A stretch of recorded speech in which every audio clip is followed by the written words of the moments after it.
Hey everybody, and welcome back to another episode of the Sports Plug with X and my co-host Ishmael Siryon. What's up? What's up?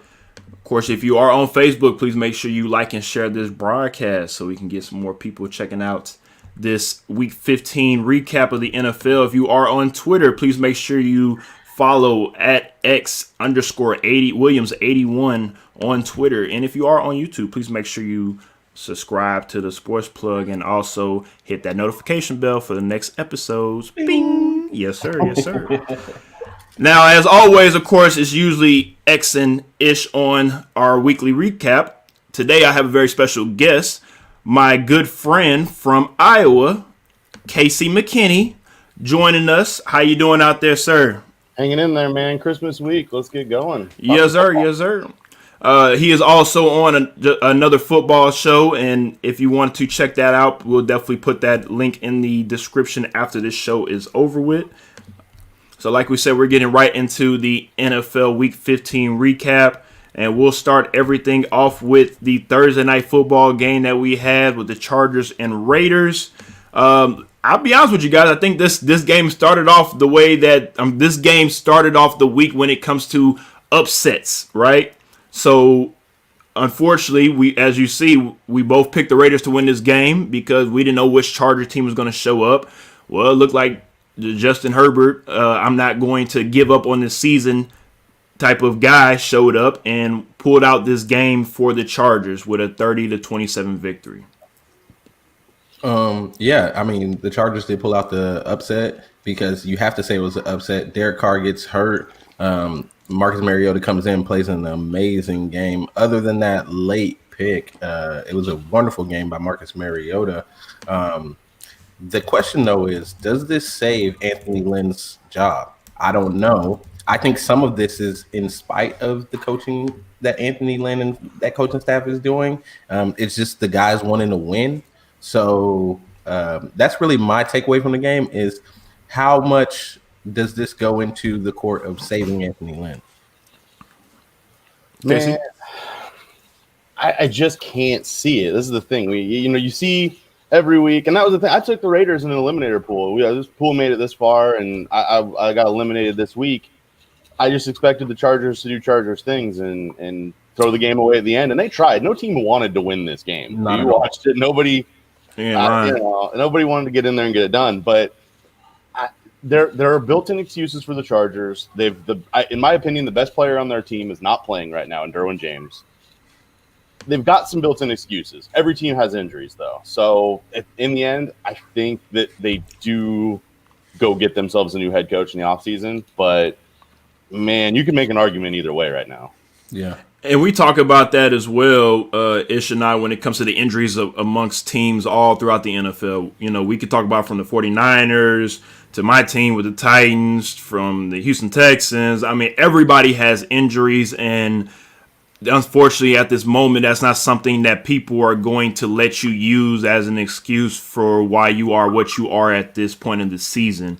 And with Anthony Lynn, like we talked about throughout the season, because they are competitive in games and they don't get blown out, that was going to help him maybe come back for next year. But there have been some games against Buffalo where he made some questionable coaching decisions to where you might, as an organization, if you are the Chargers, you might want to go ahead and let him go and find somebody that you can pair with Justin Herbert to make sure that you get the full potential out of him the same way they kind of did Cliff Kingsbury with Kyler Murray in Arizona.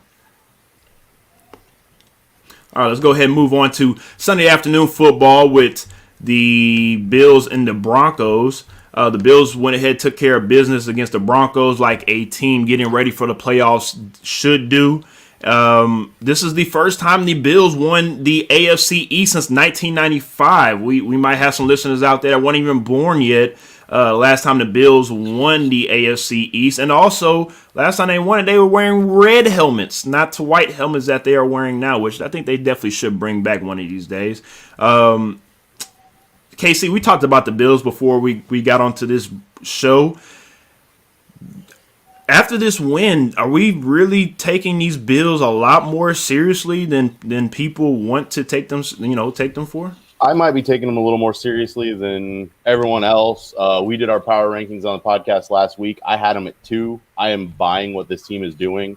Josh Allen he's turned it on. He has turned around. I was not a Josh Allen believer when this season started. He was making bad mistakes at bad times. He is taking care of all that. He's slinging the ball. Diggs has been a beast for them this season. That trade worked out for both teams so well. You never see that. There's always one team that feels like they lost the trade if you asked them. Both teams would tell you they won this trade. The Bills are firing on all cylinders. They're currently the 2 seed, and no one wants to see him in the playoffs. I can tell you that right now. I don't want to see Josh Allen coming in town. I just don't. Like, he's looking real good right now. That team is gelling and on all cylinders. Man, dangerous. They're doing what teams need to do, ramping up going into the offseason or the postseason. Yes, sir. Yeah, I agree, Casey, 100%. I don't think that you're taking them more seriously than a lot of people. And if you are, then I'm on that boat as well, because I said in the Week 15 preview show, I said depending on how the Steelers played on Monday night, that I would argue that the Bills are the second best team in the AFC. And I'm going to stand by that. I'm going to stand firm now and say the Bills are the number 2 team in the AFC right now, right behind the Kansas City Chiefs. And I would say on a good day for the Bills, they could compete with KC. Like, that is a team that I don't want to see coming into Kansas City for the AFC Championship game, because they are a complete team. I don't think that they are a team that relies too heavily on one thing. They are a complete team that play a team game. On that defense, they fly around the ball. They don't have that one guy that you're going to look at and say, like, oh, he's just the guy that makes it go. Like, no, I think that whole defense as a unit makes it go. And the Bills, yeah, they are a team that people should be scared to play in the postseason. No, I agree with both of you guys. And like me and KC talked about again before we got onto this live broadcast, right now at the moment, if Miami plays Buffalo, I do not think Miami wants to go from tropical Miami to very cold and snowy New York to have to play that game. And that's going to be a test of, can you get hit in the mouth during the cold and keep on playing? That's what we're gonna have to see from the Dolphins. Again, and this is only Week 15. We have to wait and see if they're even going to make the playoffs, and wait and see how the playoff seedings go before we can say these teams are going to match up with who. But like we said before, most likely the Bills will be able to host a playoff game. And most likely it might be snowing. So it'll be very interesting to see what team comes in and how they adjust to the weather as well. I mean, the Dolphins already got to go in there Week 17. So, and for them, they're fighting for their playoff lives. Yes. What the Bills are going to do, we don't know. It depends on how seeding works out and how next week shakes. There's a lot of important stuff going on. But, I mean, like we talked about before the mics heated up, man, if you're the Dolphins or you're the Bills, do you want to knock off the Dolphins in Week 17 and have the Ravens come into town, or nah? You want to let you guys hang out if you can? That's if you can to hold the 2 seed. If you can, maybe sit some guys down and let Miami come right back the next week instead of having Lamar and company come to town, because I don't want nothing to do with Lamar and company. So let me say this about that, Casey. What's interesting this year is the fact that there's only one bye in the playoffs. That's what makes that decision interesting, because if you like it, fighting for the 2 seed, to me, may not actually be advantageous this year, because depending on who that last team is that sneaks in, it might be a bad matchup for you. You still got to play the first week of the playoffs. So it may make sense to rest your starters. Maybe you just get the 3 seed if you happen to get the 3 seed. I don't know. There's going to be a lot of coaching decisions and organization decisions that are going to come down in that last week to what do we feel our best matchup is and how do we achieve, getting that best matchup. Not to say that teams are going to throw games. Yes, and I will say this to caveat on everything you guys are saying. One thing I do know, you do not want to see your divisional opponents a third time in the playoffs, because you just never know. I'm just saying there have been times where your divisional opponents, you'll meet them again in the playoffs, and you might not, even though you won in the regular season, you can lose in the playoffs, and it's all for naught. I would, to be honest, I would say for the Bills, I wouldn't be as scared of facing the Dolphins a third time. For the Steelers, I'll be scared to face Cleveland a third time. I got you, especially where they're playing. We'll definitely get into them shortly as well. Last Saturday night football game as well. The Packers and the Panthers. Aaron Rodgers took care of business, taking care of the little pussycats. The Panthers, but let's be real though, the Panthers, their season is pretty much over with because of just the injuries that they've had. Their franchise guy McCaffrey has been pretty much out of the lineup the whole season, and I honestly feel like they should have shut him down.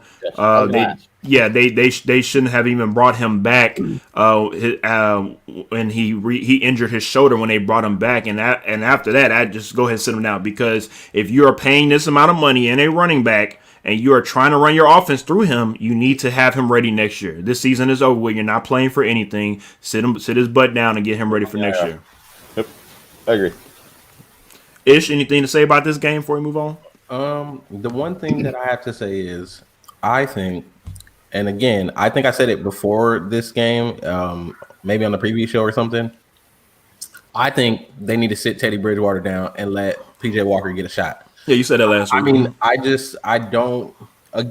I don't think that the goal line fumble was the play that changed the game as much as everybody is saying that it was. It did have a huge impact, but I still think there was a lot of game left that they could have come back and done something if they had somebody who was more aggressive at the quarterback position. But Teddy Bridgewater, to me, is so risk adverse, sometimes to his own detriment. And that's my only observation from this game. I feel like it was still a very close game in the sense that they could have done some more. And I just feel like Teddy Bridgewater kind of holds that offense back a little bit. KC, you feel that way as well? I mean, I get what he's saying. I'm looking at the number. I had to pull it up because I was curious. The cap number for him is just too high. He's the guy. He has to continue to be the guy. There's no. And I think we said that last week. He gave him too much money. And you're not wrong about that. It jumps up $23 million cap number next year, 26 the year after that. They're only paying him 14 this year. And we're gonna have cap issues next year, guys. So we're gonna have some teams dealing with cap problems big time. Oh yeah, this is one of those issues. And that's something change. And that's something we definitely will bring you on in future shows to talk about the cap, because a lot of people, unfortunately, when they talk about sport or when they talk about football, a lot of people think that it's fantasy football. You can get anybody you want, you can trade for whoever you want, and it doesn't work like that. So I think we definitely need to bring you on when we do this season ending recap when it comes to what teams might want to do moving forward, and also how the cap will be in play depending on the decisions that they make. And of course, the main team I want to bring up will be the Houston Texans, who we are about to get right into, the Texans versus the Colts. And speaking of fumbling at the goal line, 2 out of 3 weeks now. Seriously, Texans, y'all going to do this to the same team where you fumble on the 1 yard line, either heading into the end? QT with heading into a score at the end zone, or Deshaun Watson fumbling the ball at the 4 yard line on a bad snap. It just seems like the Texans, we might as well call them, can't get right. You know how I feel about the Texans. You chose the Texans. I did. For some reason you deluded and it almost happened. No, X. No. You can know all you want to, damn it. It almost happened. That's because the Colts for some reason decided they wanted to play around with them. But dude, I just don't know what's going on with these Texans. They can't hold on to the ball in these crucial situations. They're making these bad decisions. I can't really fault Brandon Cooks for that, because he was making a hustle play. He was playing hard until the whistle, like you should. Just unfortunate, he didn't see the guy coming from behind him, punch the ball out. That was QT. Oh, QT, my bad. Let me just say this: great defensive play. Right there, textbook. Guy got him wrapped up. You're coming from behind, punch the ball, secure the victory. They did that. Nothing else to say. The Texans. So go on to next year with your no draft picks. Yeah, that's the problem. This team can't rebuild. They don't have anything to rebuild with. They don't have any weapons. The only weapon they have is Deshaun, and you got David Johnson. Sure. I did sort of believe it that he was going to have that resurgence year coming in. I I was didn't. big on the Texans. Go pull the tape, man. I don't want to talk about it, but I'll tell you what, he didn't do anything. Deshaun's tried to put this team on his back and make plays and do things, but man, this team is in for a rough future. They're going to have to. I don't know what pieces they have that they can trade to get draft capital, but they got to do something. You only have probably J.J. Watt, and this is not J.J. Watt of 5 years ago. So, and that's something Ish and I talked about, from previous shows when it comes to you can't just trade J.J. for whoever. You're not getting rid of Watson. You're not.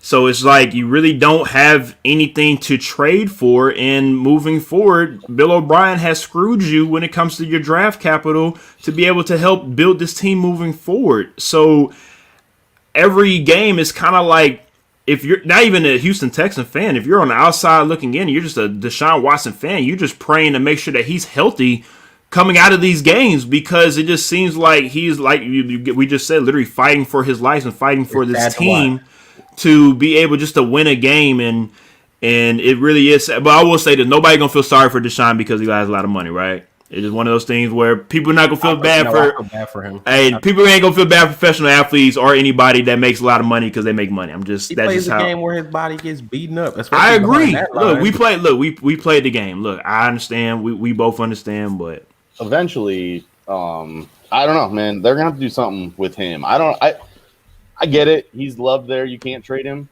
Maybe you should think about it. No, you should trade him. They should trade him. Rebuild mode. We don't have any assets. You need something. Go get you. Fans will revolt if they trade him. He's the only thing. I'll be honest with you, Casey. I don't think they would, though. You got to do something because you're going to put the same team out of the field next year. Here's the thing. Here's the thing about Texan fans. Look, we've been here. We've seen this franchise from day one. Me and Ishmael. Texan fans ain't going nowhere. They've been 2-win seasons, 3-win seasons. They ain't going nowhere. Okay. So what Texan fans want is a winner. No matter if it's Deshaun Watson, no matter if it's Trevor Lawrence, no matter if it's Patrick Fitzpatrick or whatnot, come in and be the veteran quarterback to lead a team. They just want, as a Texans organization, they just want to win now. Now, Deshaun Watson is a great, piece to be able to bring some great moments to this bad franchise the last couple of years.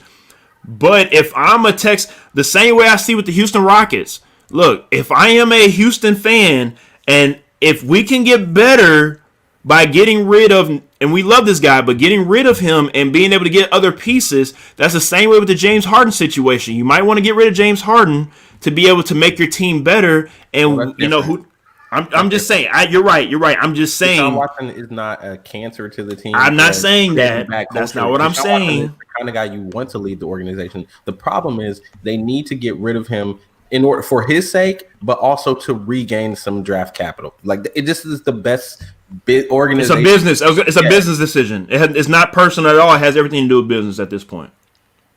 I think we can all agree on that, right? Yep. Alrighty then. This was a helmet game that we talked about before, and it actually, I guess, was a pretty decent game. To be completely honest, I did not tune into this game because I expected the 49ers to take care of business, which they did not do. So I'm a little disappointed in the 49ers, but with this win for the Cowboys, unfortunately for them and their fans, it gives them a little high hope because it moves them into second place in the NFC East, and they still have an opportunity to win the damn division. So, KC, go ahead and start this off. I'm tired of talking about the Cowboys. I don't know what's going on down here, man. Like I said, I was with you. I thought the Niners were going to take care of business here. I will say, no Zeke in this game. I think this season, I don't know what's going on with Zeke, but no Zeke was an upgrade for this team. Pollard's running the ball much better than Zeke is. I can't explain it to you. I don't know why, but he is. And I considered flipping my pick when they announced Zeke wasn't playing. It's a weird thing, but okay. Can I ask? Is that kind of the same with the Browns with OBJ? Yeah, a little bit. I mean. We talk about that on my podcast. It's a weird thing when teams lose their star player, and yes, and then go on. Yeah, this was coined years ago by Bill Simmons, the Ewing theory, where they lose their best player, and some reason the team gets better. I don't know that Beckham was playing like the Browns' best player. They've got a good 1-2 punch in that backfield, and Myles Garrett out. There's a handful of guys that can make an argument to be the best player on that team. Mm-hmm. With Dak out, Zeke should have absolutely been the number one on this team. He should have carried this team, and he hasn't done it. I don't know if it's, we've talked speculation on he's one of the guys that's coming back from actually having the coronavirus. Does that play some sort of a key? We saw him have it. We saw Cam have it. Cam hasn't looked good. We don't know what the long-term effects are on a body with this. We have seen other guys that have come back and played okay after it, though. So maybe it's just a built-in excuse. Both these teams really are just playing bad football, but when you got two bad teams playing football, the game looks competitive. I think that's what it really boils down to. I think NBC should have kept this game, man. This was better than the Browns game that they flexed in. Yeah. Everyone was riding high on the Giants 2 weeks ago when they flexed it, and the Giants aren't good, guys. They are not. I don't know why they thought the Giants, even though they were leading the NFC East, was going to be a good matchup against the Browns. I mean, the Giants are a decent team. We'll talk about that later. We will. But I think that for the Cowboys situation, I think partly to try to explain the Zeke phenomenon is when Dak goes down that they're going to ride on Zeke. So you stack the box against the Cowboys. And that offensive line is not the same offensive line as it was a couple of years ago. That's absolutely. I think when Zeke is out, a team is less likely to want to stack the box because they're still trying to see, what are you guys going to do? And unfortunately for the 49ers, Pollard is not the guy to decide we're going to change the game plan because Zeke isn't in, because he runs hard. He has shown throughout the season that he will run hard no matter what. He has made a lot of really big plays this season. It's just he's not getting, I would say it's along the same lines of some of these other players that have made impact plays but play for really bad teams, so people aren't really seeing what they can do. I think he has made a lot of really big plays for them. It's just that people aren't checking out for what the Cowboys are doing. So this game, it was a case of the Cowboys being the Cowboys, just like the Raiders are the Raiders. 1 week they're going to play well. The next week they're going to play horribly. I mean, people are going to pick the Cowboys next week probably because they're like, oh, they're playing for the playoffs. Look at what they did last week. And then I wouldn't doubt they would come out and not score any points next week. So it's just the Cowboys. That's very true. No, you are correct on that. And also just to piggyback on what KC said when it comes to Zeke's yardage, everything going down, we have to address the offensive line. I don't think it's just based on Zeke, and like Ish said as well, if Dak isn't there and we're gonna run the ball, come on now, it's gonna be 8 in the box. It kind of reminds me of when Mariota and Derrick Henry was playing against each other or playing with each other. They knew Mariota was good, but they knew everyone's going to beat him over the top for a 30 to 40-yard pass, and that's understandable. That's why you put 7, 8, maybe even 9 in the box and say, I dare you to beat us with your arm. And that's what Andy Dalton is not able to do right now, or whoever you put in as a quarterback for the Cowboys. And let's be honest, Zeke is one of those people, and I don't know him personally, but I'm just talking about what I see on the field. If they aren't playing for something, I'm going to go ahead and check out. I'm done for this season. I'll see y'all next season. That's kind of what I see right now with the Cowboys, and not just him. I mean, a couple other guys that's on that team where, hey, it's 1, 2, 3 Cancun. We good. But who knows? Maybe they really still want to play for McCartney and maybe win the division, and who knows? But I'll be honest with you, I don't want them to win the division. I need them to move on from McCartney because I don't want to hear next year talking about, oh, McCartney's going to take us to new heights and this and that. Y'all be 8-8 again. I don't want to hear this crap. He's got to be gone. I get it. It's a 1-year thing, and it's tough to get rid of a coach after 1 year. But man, he's not. No one on that team respects him. I'm not buying any of it. He's got to go. Getting rid of a coach after 1 year sucks. You don't see it very often, but you see it very often. You don't see it very often, but you do if it makes sense. Oh, this is true. Yes. Yeah, I mean, it's going to be very, very interesting to see the Cowboys, how they move forward. And then also as well, trust me, I said this almost every week. I agree. What happens with Dak? Is Dak able to get his confidence back? Is he going to be a little tender on that ankle when he comes back? That's going to be very interesting to watch as well with Dak's progression coming back. Speaking of progression, maybe Ishmael should have picked the Seahawks on this one because apparently he felt like Washington football team was going to make a progressive move and beat the Russell Wilson led Seahawks. And I will say this: they kept it close. In the second half, as Ishmael will say, Washington football team is a second half team. But like I stated in the pre-show, ain't nobody for Washington football team, no matter if it's Doug Williams, Joe Theismann, yes, I said it. Jason Campbell, Donovan McNabb. It don't matter. It don't matter. Okay, Russell Wilson was gonna cook and take care of business, and he cooked. All right, he won. They won 20. You damn right. 20 because hey, Chase Young is a generational talent. He took care of business. If you call 20 points cooking, that man was cooking peanut butter and jelly sandwiches, and they're delicious, and they're strawberry jelly too. X, let me just tell you this right now. All right, Strip Club Haskins is to blame for this. Okay. Strip Club Haskins is to blame for this because if my man, the professional Alex Smith, was back there starting, they would have won this game. Washington had everything there to win the game. Look at how close it was with Strip Club Haskins. I like that nickname too. I like that nickname. He's not even watching game film. He's worried about going to the next strip club. He probably called up James Harden before the game and was like, James, where you going to be at after the game so I can show up there? Because that man is not focused. He's not out there trying to win games. He played decently, but let me just say, he is not a leader like Alex Smith is a leader, and that's why they lost this game. I still hold that Washington will win the NFC East, but hopefully Alex Smith comes back, because if he doesn't come back, then it's not looking too good. It looks like Strip Club Haskins is probably going to get sat down, get like a COVID designation or something, and then they're going to have to play their practice squad quarterback. So that may hurt my prediction, but if Alex Smith comes back, they will win the NFC East. This team actually is a really good team. They just need a quarterback there to do the things that they need. Casey? This is the only team I think that actually wants to win this division. If you ask them.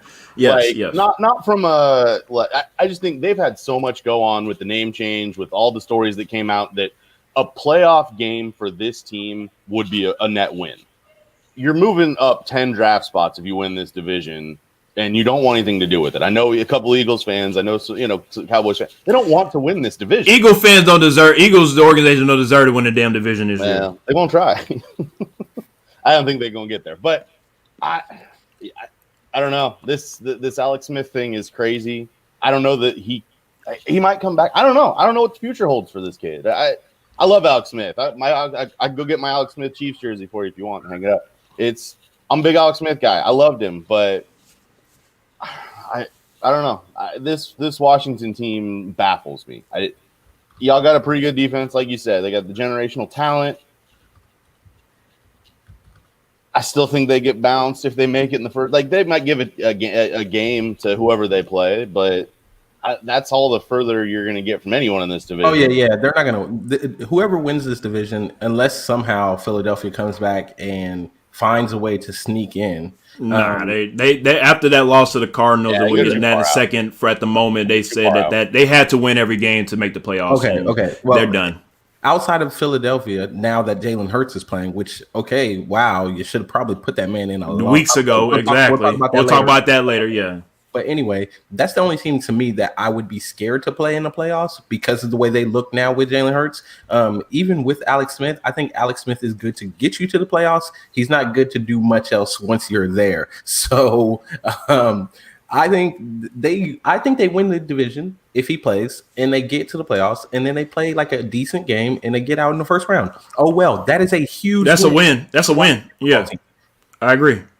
And let's go ahead and move on to the Bears and the Vikings. The Bears took care of business and beat the Vikings. And this was a game that I feel like Ish was also kind of hesitant on when it comes to, he didn't know which Viking team was going to show up. He knew that Dalvin Cook was going to show up, but I felt like the Bears defense, and even though they gave up 27 points, was going to take care of business, and they did. And at the moment, the Bears look like they might be able to sneak into the playoffs, we have to wait and see. We still have a couple more weeks left, but at the moment they are 7-7 and looking like the Bears look, which is mediocre. So they could still get into the playoffs, maybe at 9-7, maybe at 8-8, depending on what they do. Like I said, the last couple of weeks, do we see the Bears being maybe an upset team in the playoffs?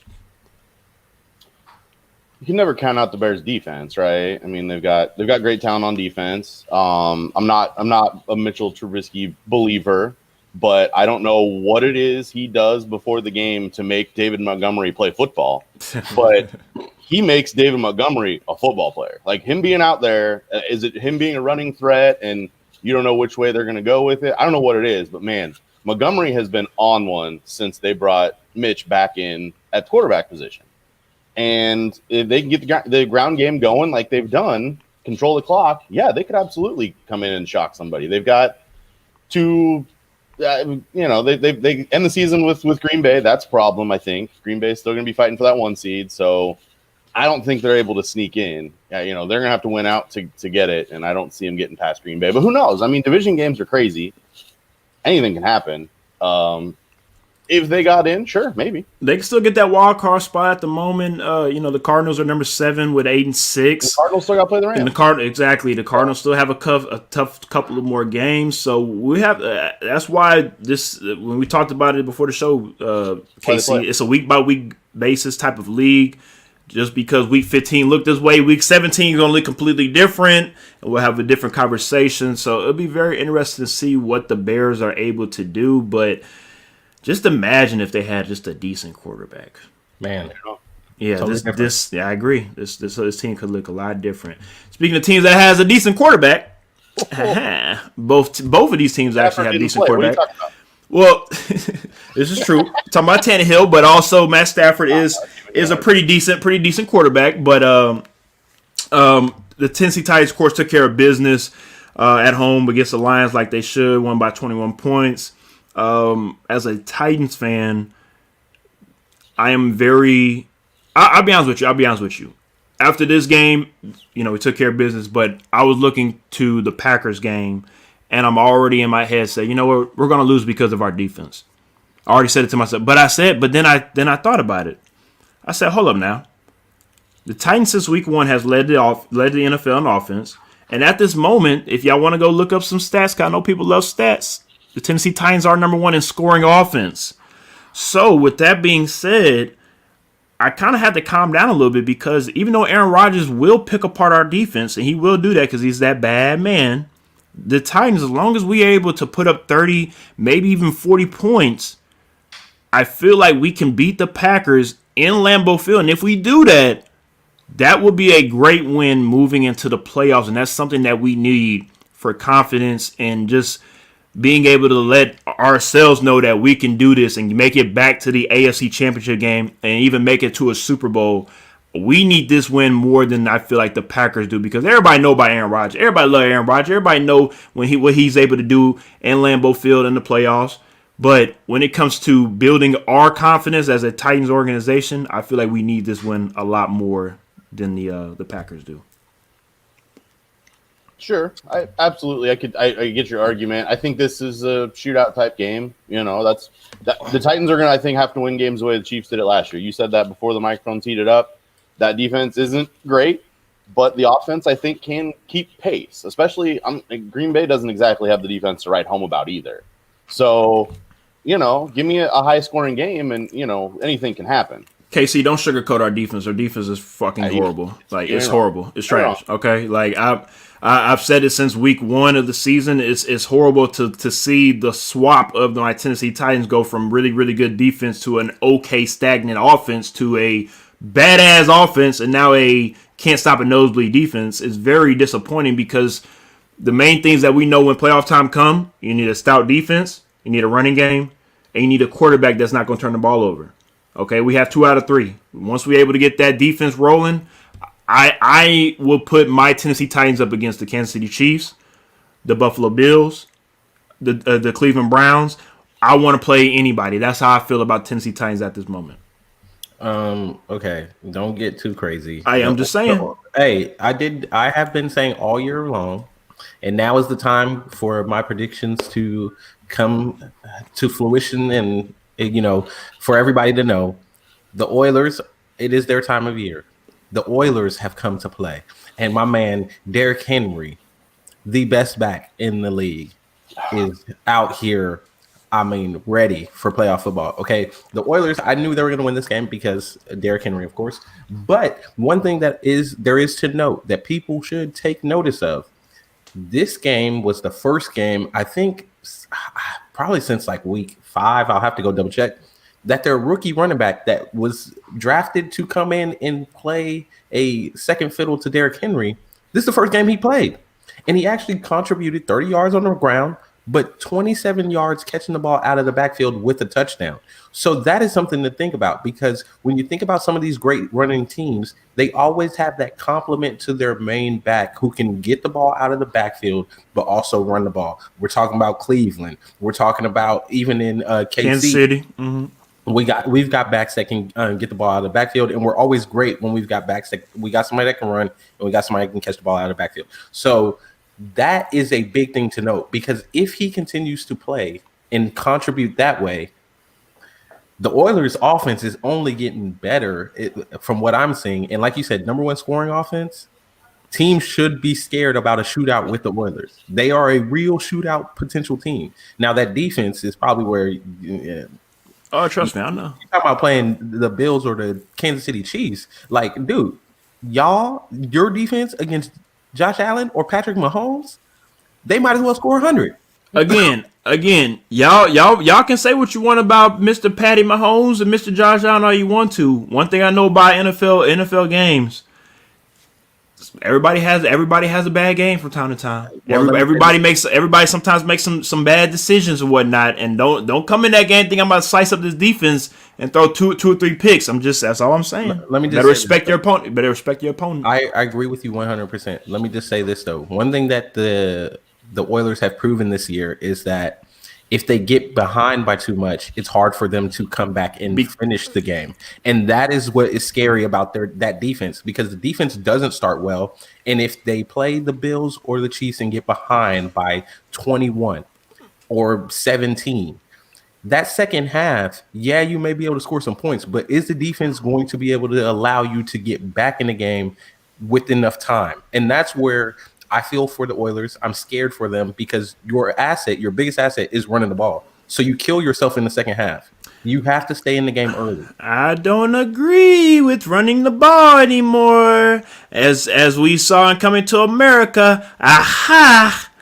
A lot of people feel like we're just running the ball all the time. Okay, keep stacking the box all you want to. We'll throw it to our Pro Bowl wide receiver, A.J. Brown. We'll throw it to our number 2 wide receiver, Corey Davis. We'll throw it to our badass tight end, Junior Smith. Keep on worrying about a running game all you want to. Everything else will open up. So we'll see y'all in the playoffs. All right, Patriots versus Dolphins. We talked about this a little bit with Cam Newton and his COVID status. The Dolphins, even though they won this game, they are most likely on the outside looking in when it comes to winning the division, and that's fine. But they are number 7 at the moment when it comes to playoff seed. Will they keep that spot, KC? No, I don't think so. They got to win out, which I think they got the Bills week 17. It depends on how that shakes out, what the Bills want to do with that game. The Ravens are going to win out. I'd bet on it right now. I probably wouldn't get a very good odds because they've got trash opponents coming out. It's bad. Mm-hmm. So they've got to win out. That Bills game week 17 is the important one. If both teams are playing full bore, the Bills are going to blow out the Dolphins, putting the Ravens in the playoffs. Is that how it shakes out? I don't know. But from a schedule standpoint, and that's not a bad thing, Dolphins fans, if you're out there. I know a few. This season was a major W. You got the Texans first-round pick. That's going to be a good pick. You got a couple guys, add some weapons, add some stuff. This team is going to be very good eventually. This just wasn't the season, and maybe they got their hopes up a little bit thinking we're going to go, all the way. So I'm not quite with you there as far as the Dolphins, how certain you are the Dolphins probably won't make the playoffs, only because the Ravens are the other team. And the Ravens, while they are playing two teams that I would say they should come out and just terrorize, You don't know because those are two teams that have made upsets. One being the Bengals, who we'll get to later on, and then the other being the Giants, who did happen to beat the Seahawks. So the Giants have proven that they can come and play when they choose to come and play. Now, Colt McCoy doesn't really make me feel like they're going to come out and win a shootout with anybody. But he is, if it is a nice, close game, he is somebody that I can trust to potentially help them win that game and lead them to that victory. So I do think there's a chance the Dolphins win. Like you said, if it does come down to the last week, week 17, they're not going to do it. Unless the Bills rest everybody, they're not going to do it. Because they're not in the same class as the Bills right now. You know how Colt McCoy makes me feel? He makes me feel old. I don't know if y'all saw his face when they actually zoomed in, but oh my goodness, the aging that has done. He's just a backup quarterback. Just imagine if he was a starter. Like, Jesus, you okay, Colt? You need some skin products? We'll send you something up in New York or something. Like, Jesus Christ. Alrighty then, Jags versus Ravens. Speaking of folks that need some help, the Jacksonville Jaguars, the other pussycat team we like to call, got steamrolled by Lamar Jackson and the Ravens. Ain't really too much to talk about this game other than, are the Ravens finally finding something within themselves to get ready to move and get ready for the playoffs? Because what I think that they do not want to see is another first-round exit. Because if they do, it's going to be, again, a lot of Lamar Jackson doubters come out and say, well, see, I told you so. I would say this for you real quick, because I do want to apologize, because on the previous show, you said you wanted to see Lamar Jackson come out and throw the ball, and I told you weren't going to see it because they were going to run the ball and run the score up on them, and he actually came out and he did make some throws. I will apologize to Lamar because you did do that, albeit against the Jaguars. I do want to say he could use this to propel him into next week in week 17 to continue this effort. If he can continue this passing effort moving forward, they have a shot at the first round game. If he does not and he regresses again, you play potentially the Bills in the first round of the playoffs, you're losing that game. That defense has already come out and proven that they're not some team you just run over. I'm sorry. I think that the Ravens are getting ready for playoff football, but I think it's a bad matchup in the first round of the playoffs if they play the Bills. They want to see the Steelers. I think they want to see the Steelers first round in the playoffs. Casey? I think you're right. I would agree with. I mean, I'd rather play. If it were me, I get to pick what team I'm playing. I'd rather play the Steelers than the Bills. But it was a get right game. That's what this boils down to. They played a bad team. They got all their stuff going. We saw them sort of start clicking after the cramps and all that. A week ago. But they come out the cramps. Yeah, we made all our number 2 jokes on the podcast, so we're good. I don't have any more left, but. I think they are clicking on all cylinders. I think that this is a dangerous team come playoffs. I would probably pick the Bills to beat them, yes, but I think that game's a lot closer than we're getting credit here. I think that they're getting it right at the right time. We talk about teams and when you gotta get it right.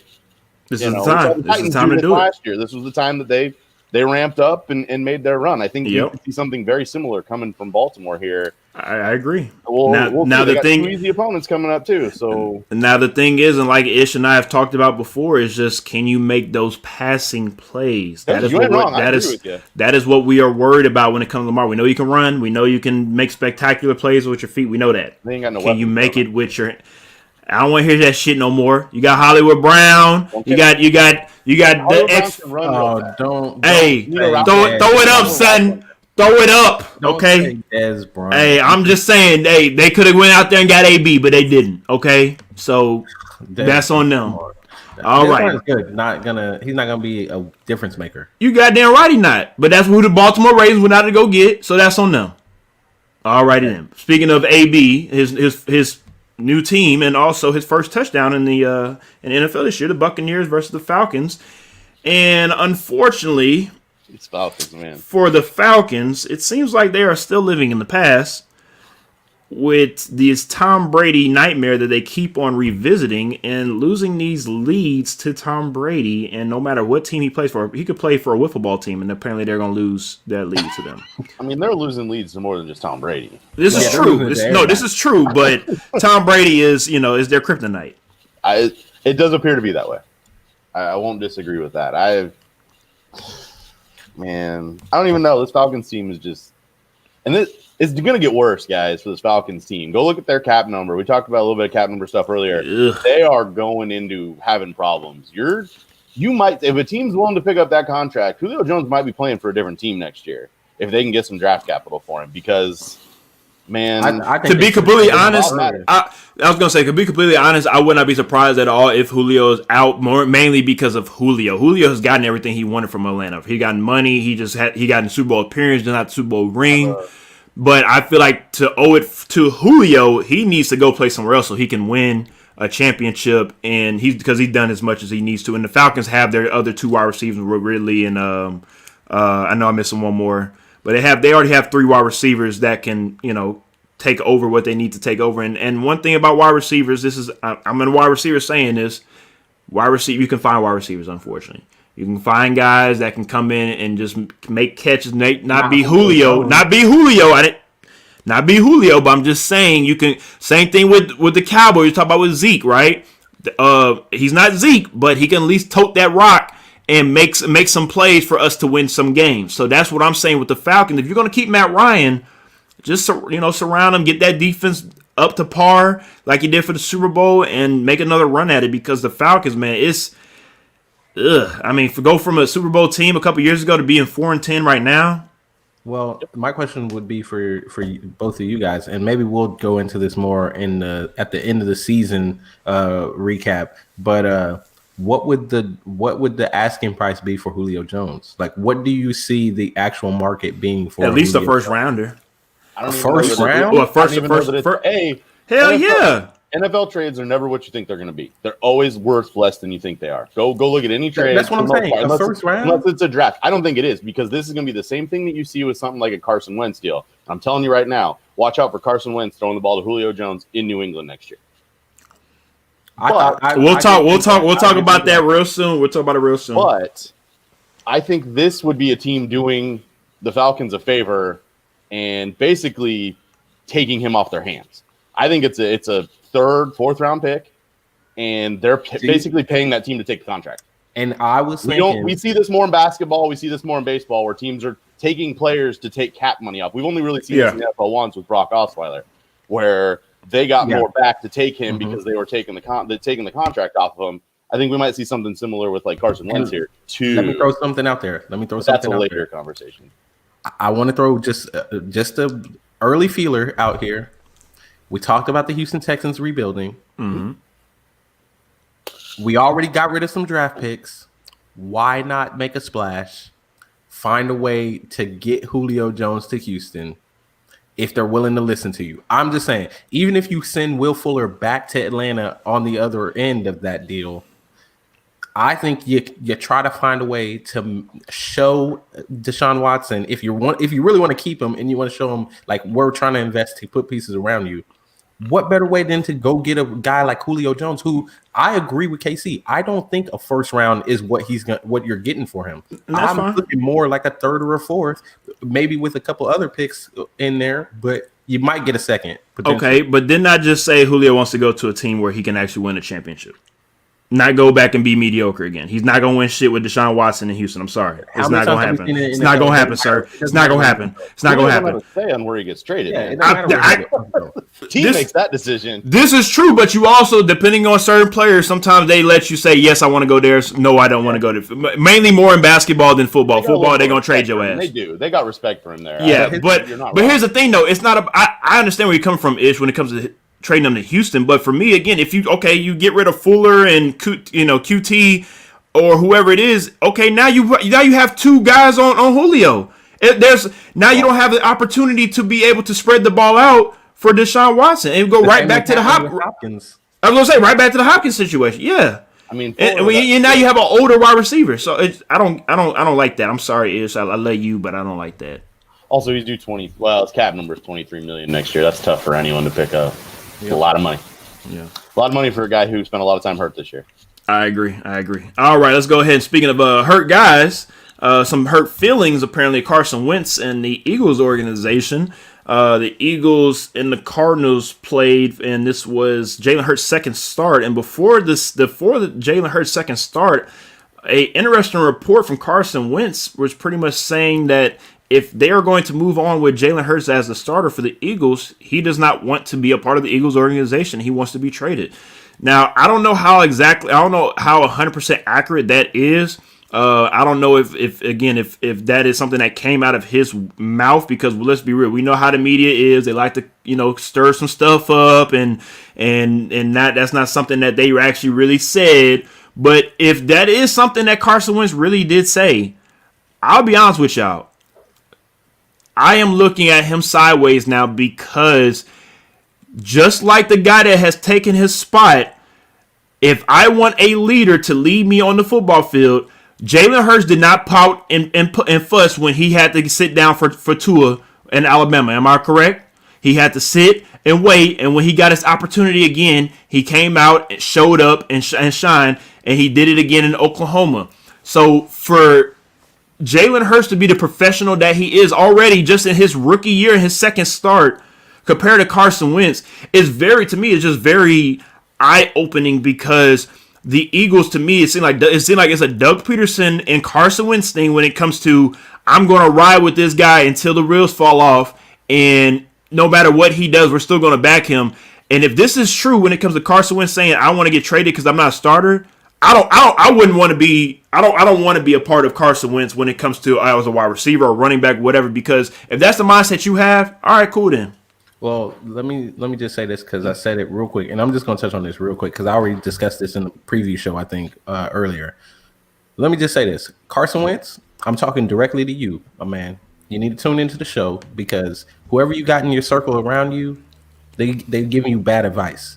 Because I would have never advise you to say anything like this, or even let it be known or whispered outside of our inner circle, because the situation in Philly is perfect for him.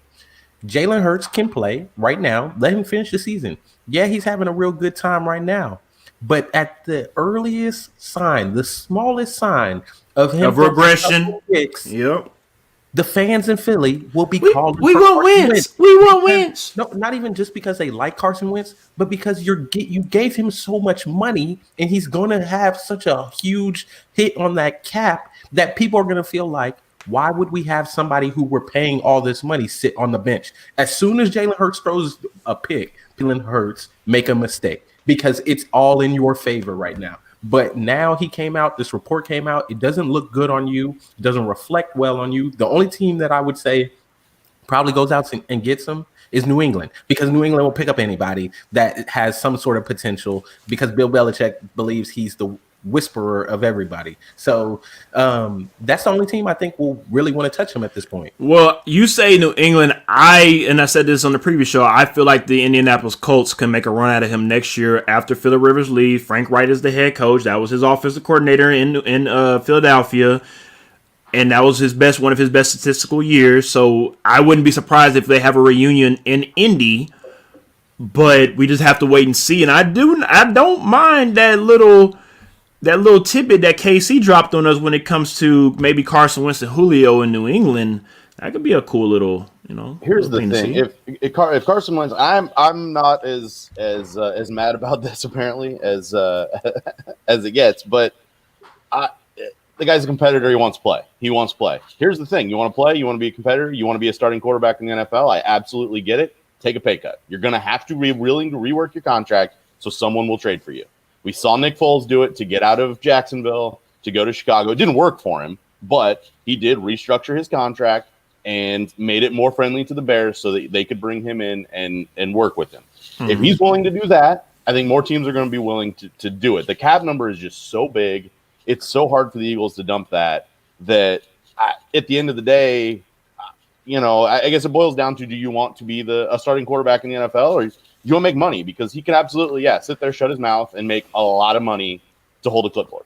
Well, no, he would be starting. I mean, there's no doubt about it. Going into the offseason, there's going to be a debate unless Jalen Hurts comes out and plays like he did this week in the last 2 games. There's going to be a debate. I'd also like to know how much of the playbook he's running. You know, we see this with rookies, and I'll give credit to one of the guys on my show, Ryan. He brought this up. We expected a huge regression this week because you see this. They bring in a rookie quarterback. They give him a chunk of the playbook. You run this. This is what we're doing. And they look dynamite. And then they open up the playbook to what the full starter should be running, and they look regression is all get out. Like there's let's also I agree on that, but let's also as well add on to teams now also have tape on Jalen Hurts. Yeah, they got tape on them. And then you got tape. You know, anytime anybody comes in, you finally have tape on somebody. You're able to see always. Exactly. So I agree.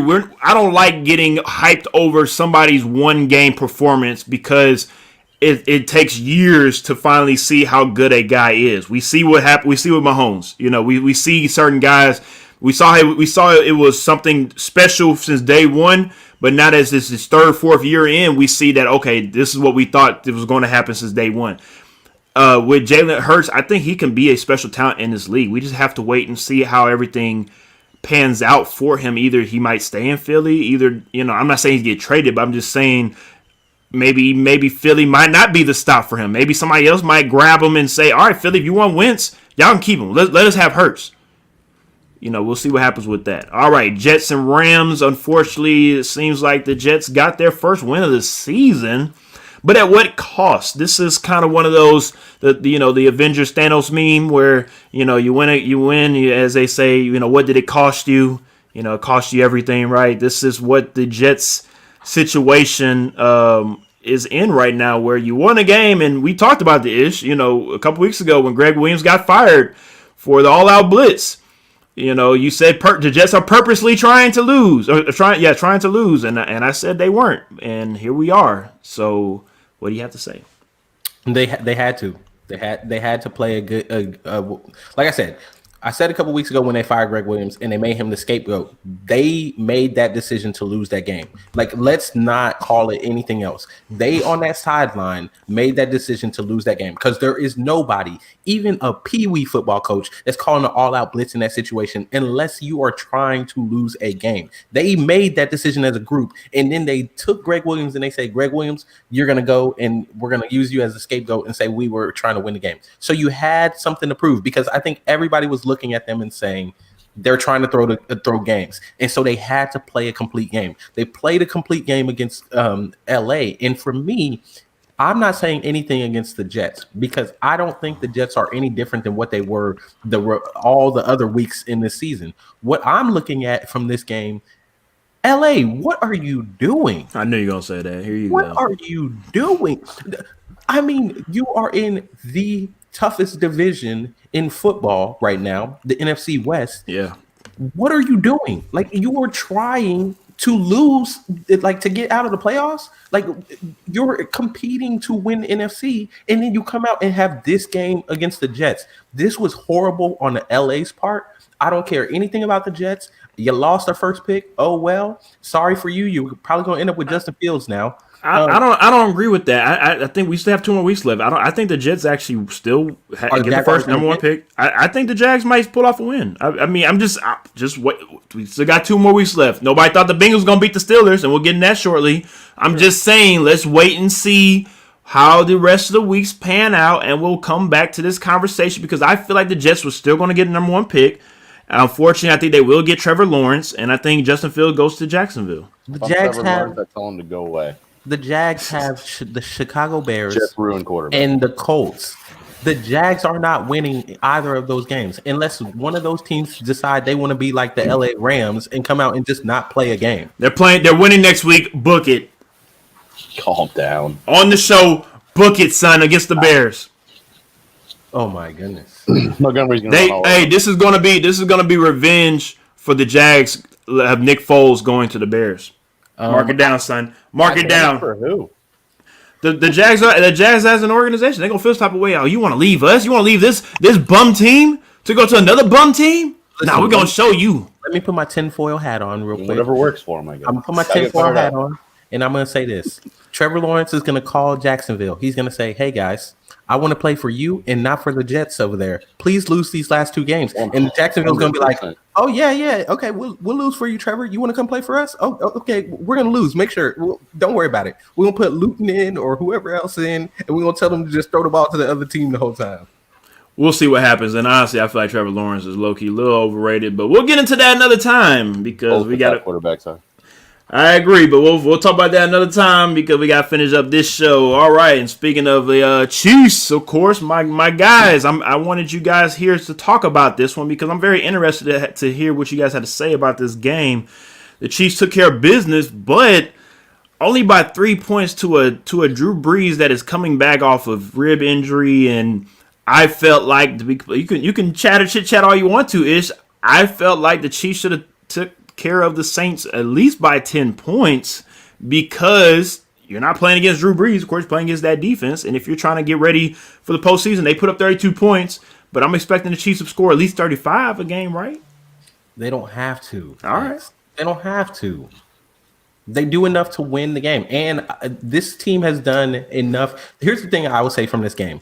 I actually wanted New Orleans to take the lead and have them come back because I want them to have a tough game. Technically, they were up by a point at one time. Well, whatever. But I mean, I want us to have a real battle in the fourth quarter going into the playoffs. Like my fear is that the team just has not really had that many games this year that has built them for the playoffs.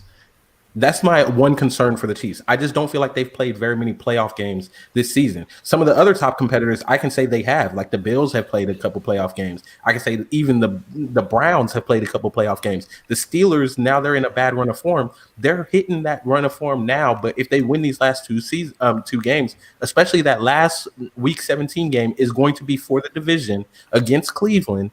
I think that the Steelers, while they look bad now, are going to be playing playoff games before the Chiefs are playing playoff games. If you get a bye and then you have to play the second week of the playoffs and you get a tough matchup, are you going to be ready? It's been a long time since they've had to play a rough tumble game except against the stupid Las Vegas Raiders because for some reason the Raiders just love to play against Kansas City and then everybody else, they don't. As far as the division goes, these teams, if you go and watch all of their, and they're doing it, they are building teams specifically designed to beat Kansas City. Because if you want to go to the playoffs, the road is winning the division. It's the first thing you have to look at. So these guys they know that the Chiefs aren't stopping the deep pass. They go and get a speed guy. They're building up the defenses. Kansas City has not played well against the Chargers front line. It just hasn't been. If you go and look at Patrick Mahomes' worst games of his career, I believe 3 of the top 5 are against the Chargers. Yep. These teams that's what they're doing. So I sort of throw the Raiders out of the mix here. But the one thing we should take away from this game, in my opinion, is Mahomes was getting pressured all day long. And they got him to not necessarily make bad decisions, but this is going to be the recipe. This is going to be the game that teams look at and go, okay, we gotta get pressure with what we have, but still keep those safeties back and try to eliminate, Kelsey, give him 4 or 5 yards to Kelsey all day long, but not give up the deep ball to Tyreek. I think to cover, that's a problem. But if they can get that pressure on Mahomes, which is what the Saints did, and they did it very well all day long, that's the recipe. I think what you just said is the important piece right there. That caveat you put in there with what you have, because I think the Buccaneers tried to bring pressure, but they brought too many people, and they saw what happened when you bring too many. Tyreek Hill over the top, Travis Kelce in the middle. Like you just can't bring too many guys. You got to do it with your front 4, and if you don't have the front 4 to do it, that's the thing. I don't know how many teams have the front 4 to do it. The Saints are one of the few that have the front 4 to do it, and Chiefs, in theory, wouldn't see them again until February. So I don't know who on the AFC side of things is going to be able to get pressure like that. The one team that I think the Chargers could, but they won't be there. It won't matter. Hopefully, the one team still there that I think I'm like, they've got a pretty decent front 4. Pittsburgh has one, but I think Cleveland with Myles Garrett has a really good front 4 that may actually be a pretty bad matchup because Cleveland also can keep the ball by running, and you got Kareem Hunt, who would be going back to Kansas City after his incident. Yeah, he's definitely gonna want to run the ball against y'all.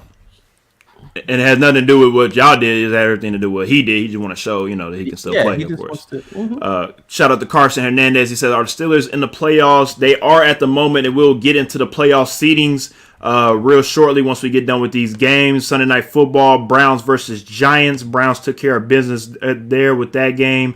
KC, he had a couple words before he went on to the show. You want to go ahead and talk about that right quick?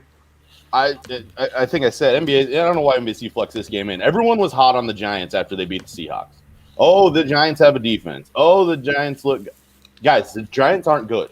Like they had a good game. It happens. This is the NFL. It's weird. Bengals had a good game last night. It happens. It's weird. I get it. But so many outlets jumped on the Giants. Giants are going to win this division. NBC flexes them into Sunday night. Guys, let's pump the brakes. Like Colt McCoy is a game manager at best, and if Danny Dimes is out there, he's handing the ball over to the other team 3 times a game.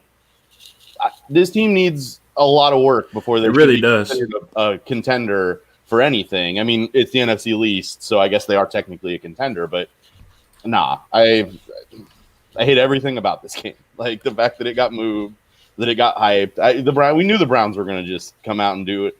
I mean, they did what they needed to do. They didn't run it up and put a hurting on them, but this game wasn't close for anybody that watched the whole thing. The one thing about this game, actually, throughout the week, Jason Garrett got COVID. Brett Bielema, that's on that coaching staff, accepted the job to head back to the Big Ten. And another one of their coaches also got COVID as well. So the offensive coordinator for the Giants for this game was Freddie Kitchen, who was the head coach for the Cleveland Browns the year prior. So I thought that was a very interesting storyline that played a part. Of course, Freddie Kitchens, wasn't going to be able to compete against this Browns defense, but it just also goes to show you the Browns is an organization, same way with the Cardinals, where sometimes it takes you 3 or 4 coaches to finally get the right one and finally get the right couple pieces involved, because I never thought Freddie Kitchens was the right piece in the first place to be able to lead this Browns organization, but that's here nor there. And real quick, I'm going to say this, X. I like what Casey said and that they did what they needed to do to win, because my feeling watching this game was they don't want to show too much going into Week 17. I think they got the trap game next week against the Jets, but I don't think the Jets are going to want to win any more games. So I don't think the Jets are going to be playing next week. And then you got the Steelers, which will be pretty much for the division, Week 17. I believe that game is probably for the division, and that's going to be a big game. And I'm happy you brought that up, because, like you said, with the Steelers losing and the Browns surging, wow, could we really have the Browns winning the AFC's North and taking this division from the Steelers? That would be very interesting to see if it happened. Hey, we can shake our heads all we want to. We thought the Steelers, and speaking of the Steelers, we thought they were going to beat the mess out of the Bengals. We are a little worried after this game. I am very worried. I am very worried. And again, I know we have a lot of Steelers fans that are quick to say, oh, we the Steelers. Our history is on our side. We're this, we're that. Okay, I mean, that's good and all, but nobody gives a damn when it's time to line them up. And obviously the Bengals didn't give a damn, because that was their Super Bowl last night to be able to beat the Steelers, because the Bengals, of course, are not playing for anything but pride at this point in time. And for them to come out and put on a really good performance on both sides of the ball, seriously, though, shout out to the Bengals last night. I think that, I don't count out the Steelers. I still think the Steelers will beat the Browns in Week 17. And I do think that the flaws that they have been obvious to everybody since early in the season. I said it a couple weeks ago. The wide receivers dropping the ball, they have been having that issue for weeks now. Oh, yeah. Drops have just been, if you've been watching any of their games, you've been paying attention. They are dropping the ball left and right. They are dropping too many balls. The run game has been, non-existent for a couple weeks now. So they're basically doing exactly what they've been doing all season. It's just that teams have finally started playing them to a point where they're, pulling it out against them. I do think that Mike Tomlin rights the ship. I do think they have too much talent to just continue in this woeful form. But also, I think those receivers are going to, come on now. Can we expect these receivers to continue dropping the ball? Well, I will say yes, Ish. I mean, we are getting into the colder months. I mean, this is not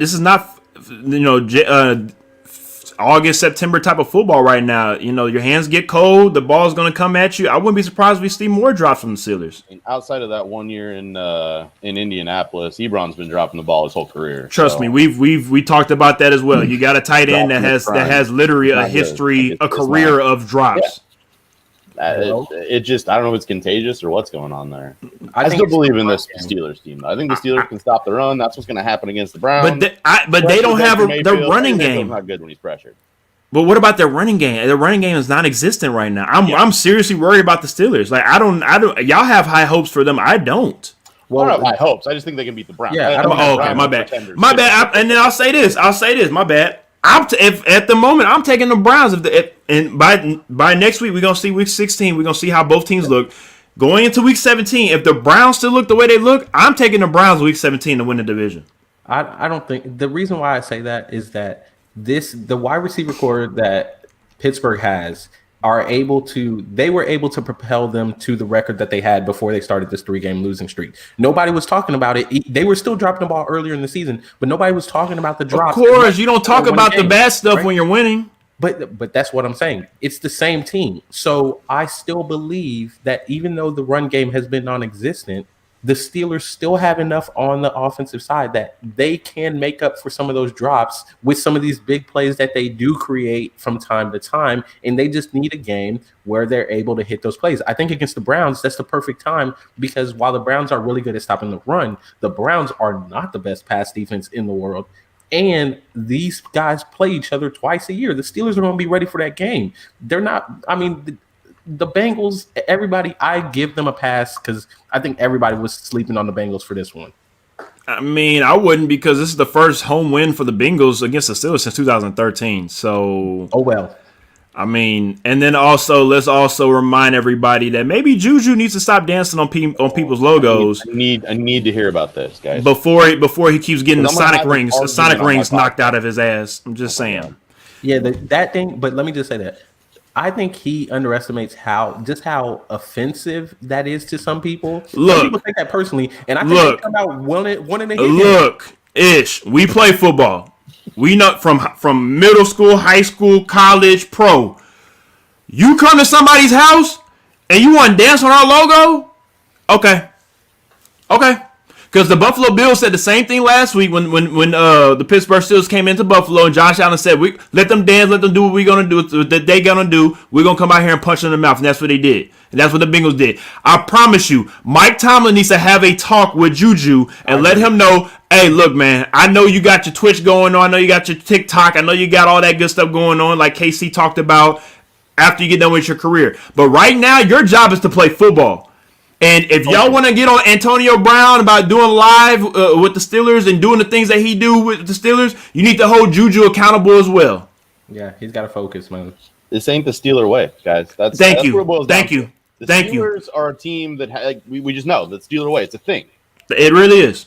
This isn't it. This is not. And I get it. We're sort of past that. It's a different generation. It's whatever. The game has changed.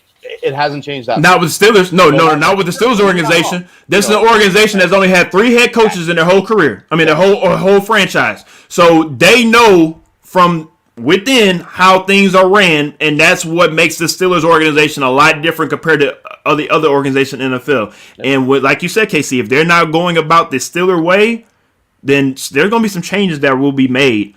And I'm not saying they're going to get rid of Juju. I'm just saying they need to have a stern sit down, seriously, with Juju. Let him know that what you are doing is hurting us.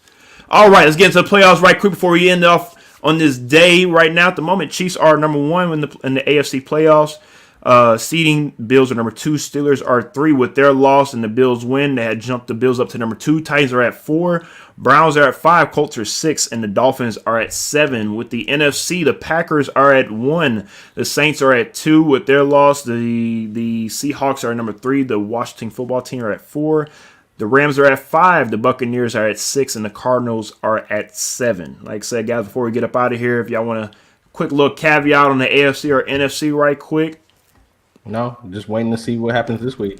Yeah, things are shaking out, man. There's still some moving to be done. Like I said before the show, when I talked to KC, interesting game. My 2 games to watch next week would be the Steelers and Colts, because if they were to play right now, they would be playing in the playoffs. So I want to see how that game goes. And also I want to see how the Titans look against the Packers. Playing in Lambeau, can we keep this offense rolling? And can the defense actually show the hell up and maybe stop Aaron Rodgers for, maybe just a 41, 42-point type of game, hopefully. Because if they can do that, then we can win the game. I'm just a joke. It's a joke. Hopefully they don't give up 40 points. But thank you again, KC. I appreciate you as always. Yeah, Hey man, this next couple weeks of regular season football is going to be very interesting, and we will see you guys in the playoffs. And I'll definitely have you back on for the season recap. Yep, we got to. I'm always around. Alrighty then. As you guys know, as next time, see you guys again on the Sports Plug with Ish, and thank you again, KC.